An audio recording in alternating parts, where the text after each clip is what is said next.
voy a una otra parte la niña no a más no voy कितने जना voy a dar मर जाएंगे आगे तरह voy a रखूँ लगी है हैं तुषार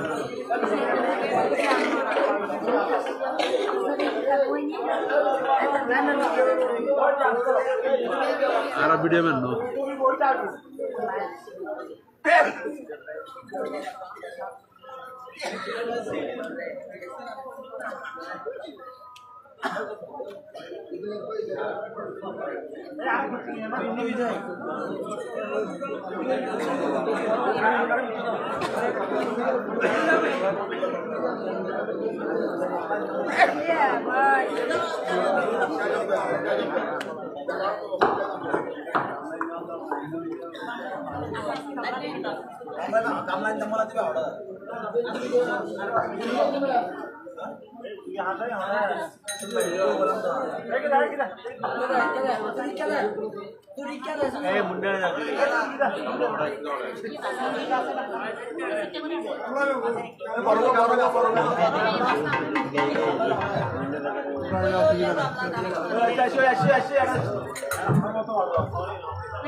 इससे बैरंग तो होती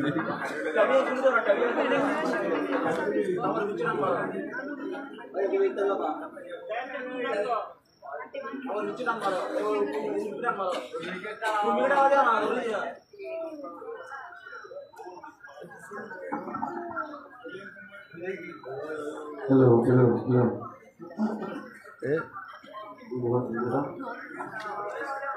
दीदी दूर गए में कम किसी दी बनो दूर गए में कम किसी दी बनो रास्ता दे विरोधी बनो बोलो बोलो दीनो दयाल परम दयाल सत्यनारायण अंतुते प्रेमानंद आनंद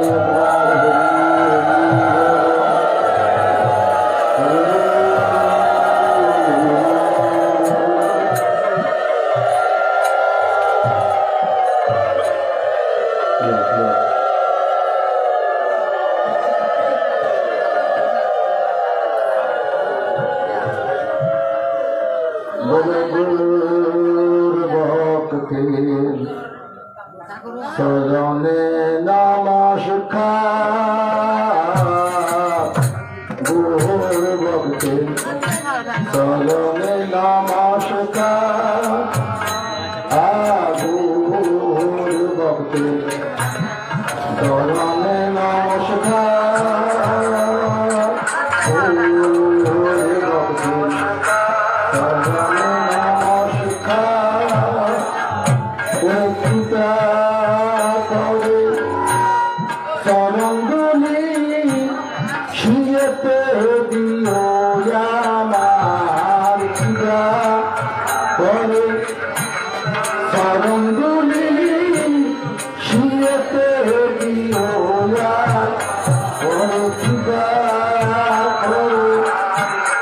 Saranguli শিরেতে দিও আমার কৃপা করে চরণগুলি শিরেতে দিও আমার গৌর ভক্তি চরণে নমস্কার গৌর ভক্তি চরণে নমস্কার ওরে কৃপা করে চরণগুলো শিরেতে দিও আমার কৃপা করে চরণগুলো শিরেতে দিও আমার গৌর ভক্তি চরণে নমস্কার গৌর ভক্তি চরণে নমস্কার জয় গোবিন্দ জয় গোপাল কেশব মাধব দীনদয়াল জয় গোবিন্দ জয় গোপাল কেশব জয় গোবিন্দ জয় গোপাল কেশব মাধব দীনদয়াল জয় গোবিন্দ কেশব মাধব ও প্রাণ গোবিন্দ প্রাণ গোপাল কেশব মাধব দীনদয়াল প্রাণ গোবিন্দ প্রাণ গোপাল কেশব মাধব বলো প্রাণ গোবিন্দ প্রাণ গোপাল কেশব মাধব দীনদয়াল প্রাণ গোবিন্দ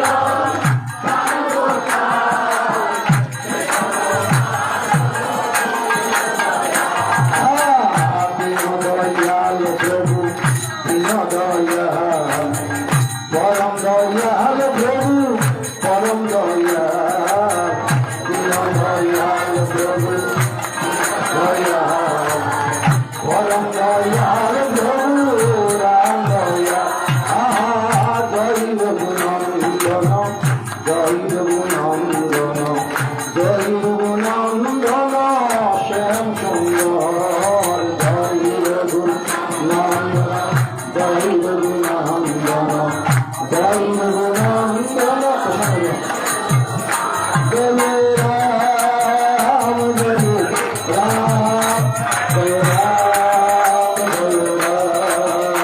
জয় রাম জয় রাম জয় রাম জয়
যারা অক্লান্ত পরিশ্রম করে এই মহতি ষোড়শ নাম জিকির আয়োজন করেছেন, সকলকে এই অধ্যয়নের পক্ষ থেকে সহস্র দণ্ডবোধ প্রণাম নিবেদন করছি। তো আপনারা বিগত 2 দিন পর্যন্ত এই নামের মধ্যে নববৃন্দাবনে ঢুকেছিলেন।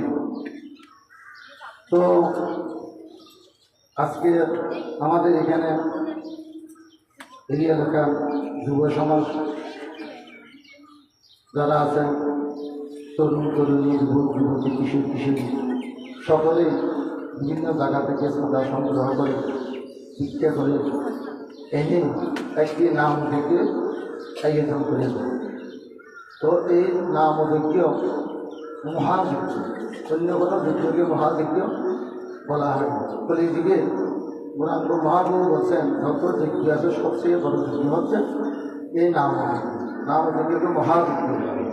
তো এইটা একটা যজ্ঞ, আমরা একটা যজ্ঞ এখানে 2 দিন ব্যাপী করেছি। সকলের থেকে শিক্ষা নিয়ে হরির নাম বদ নাম সূর্য নাম হরি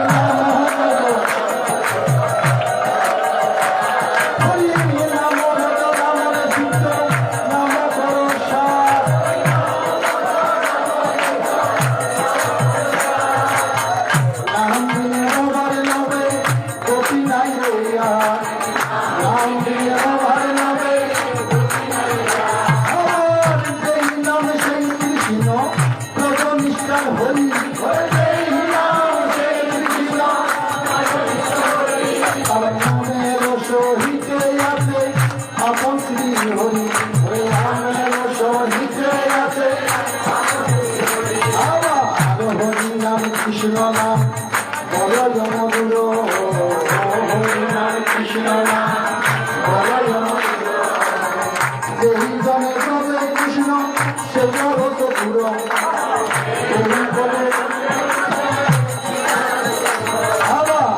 নামের মায়াতে নামের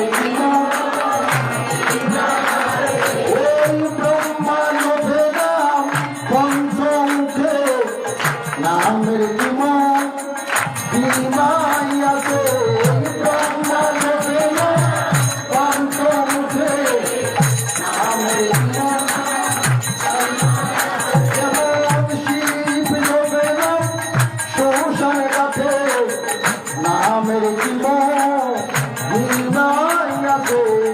শিব শোষণ কাছে নামের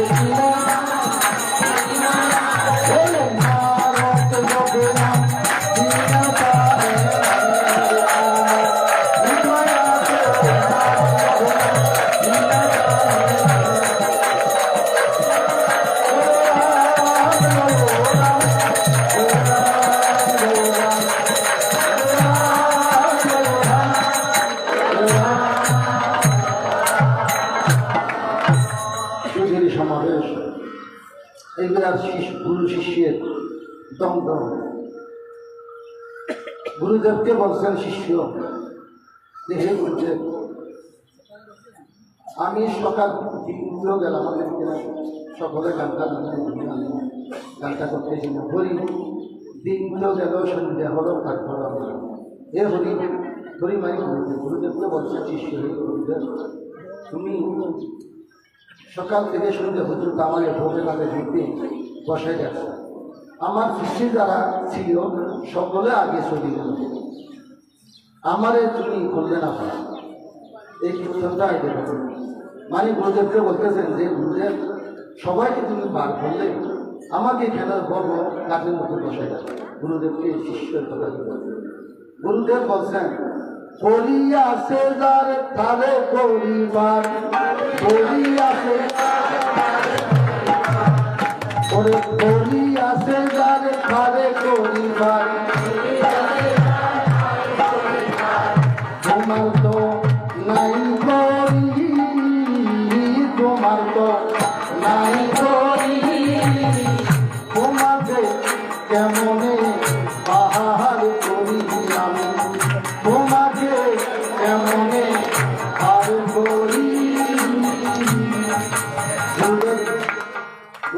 বলছেন হরি আছে যার তারে বলে সমাত্র নাই হরি মানে হরি নামের সম্পদ যার ভগবানের সম্পদ একমাত্র হরি ভগবানের সম্বল মধুর হরি ভগবানের সম্বল হরি নামের বল ভগবানের সম্বল হরি নামের এই বল হরি নামের এই বল ভগবানের সম্বল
শিশুকাল গেল তোর হাসিতে তেলিতে যৌবন কাল গেল রসে তৃতীয়কাল গেল তোর ভাবিতে স্মৃতিতে গুরু বহিনী কোনো কাল।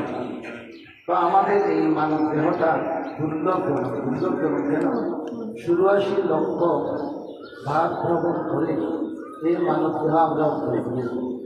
এই মানব দেহ আমাদের এমনি এমনি আসে আমরা কীট পতঙ্গ বিভিন্ন তরুলতা গাছপালা থেকে শুরু করি ৮০ লক্ষ বার আমরা একবার জন্ম নিয়েছি একবার মরেছি এমন দুর্লভ করে আমরা ৬০ লক্ষ বার আমাদের মানব জীবনে আমরা থাকি ৬০ লক্ষ বার হয়তো আমার এই একদম উন্নতি হয়। তাই গুরুদেব বলছেন কী করবি তো এই যে মানব জীবন তো দুটাই হলো মানব জীবন তো দুইটাই গেল মানব জীবন তো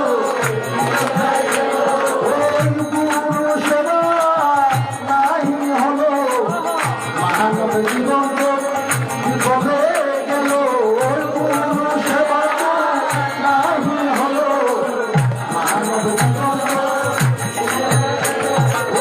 পশু জন্তু ভালো ছিল মানব জমন্তু বিপদে গেল পশু জন্তু ভালো ছিল মানব জীবন বলে সুস্থ মানব জীবন বিফলে গেছে সুস্থ পশু জন্ম ভালো ছিল।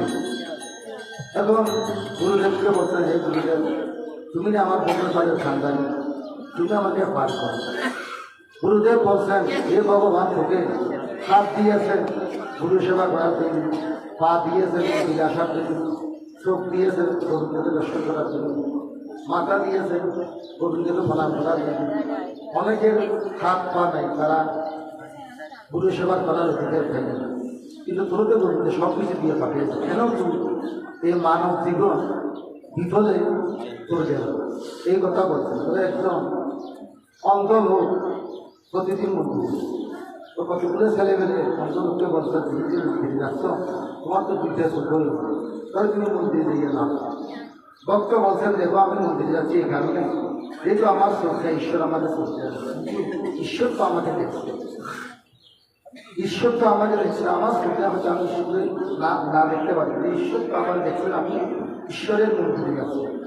তখন গুরুদেব শিষ্যদের বিভিন্নভাবে বুঝাচ্ছে সর্ববিধ হচ্ছে এখন সন্ধ্যা বানাই আছে চতুর্দিকে অন্ধকার হইয়া যাচ্ছে বনে বিভিন্ন পশু পাখি ঘা চা করে ভক্তের দিকে ছুটি আছে ভক্ত এরা গুরুদেবের স্মরণ করে বলছেন গুরু রাখো শরণে গুরু রাখো শরণে গুরু রাখো শরণে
স্মরণে রাখা।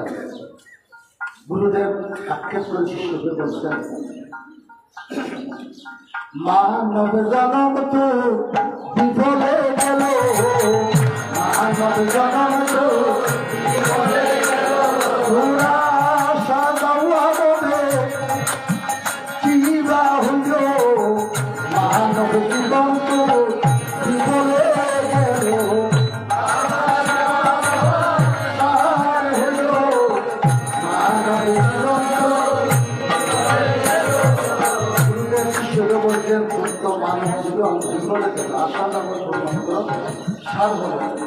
তুই যে আবার এই মানব দেহ নিয়ে পৃথিবীতে আসতে পারবি তার কোনো বিশ্বাস নেই। কারণ একটা আসলে দুর্গশীল প্রবাদ জন্মগ্রহণ করেছি, দুর্গশীল প্রবাদ গ্রহণ করে সে মানব দেহ অর্জন করেছি, আবার যে আমি এই মানব দেহ নিয়ে পৃথিবীতে আসতে পারবো তার কোনো বিশ্বাস নেই।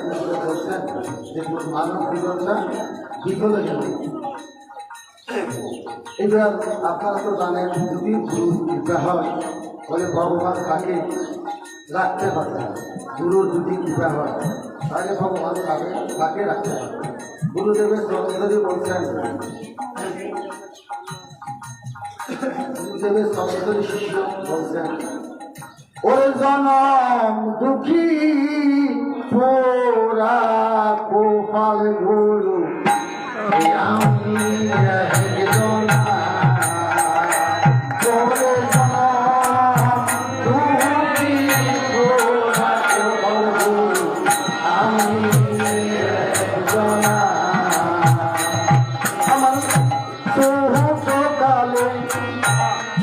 মারা গেল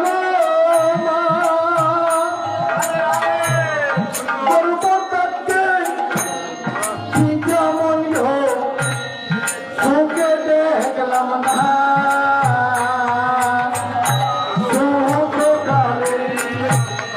মারা গেল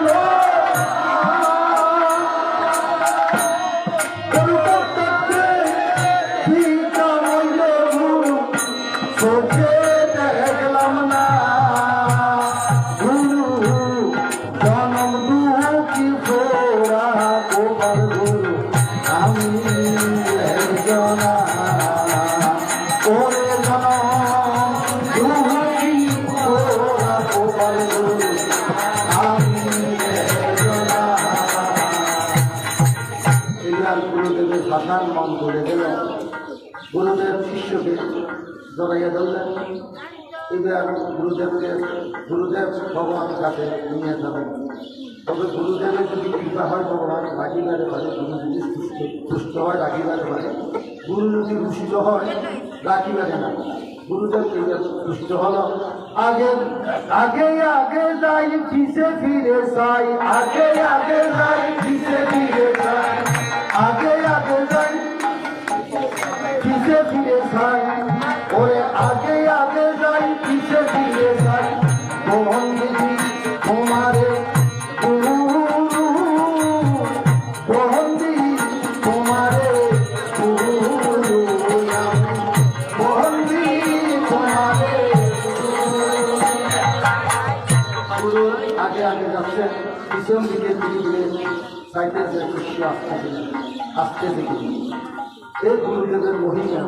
তাই গুরুদেব বলছেন, নাময় সত্য নাময় বিমোহী, নামে আশ্রয় করিয়া থাকলে নাম তোমাকে সমস্ত দুঃখ কষ্ট থেকে নিয়ে যাবে।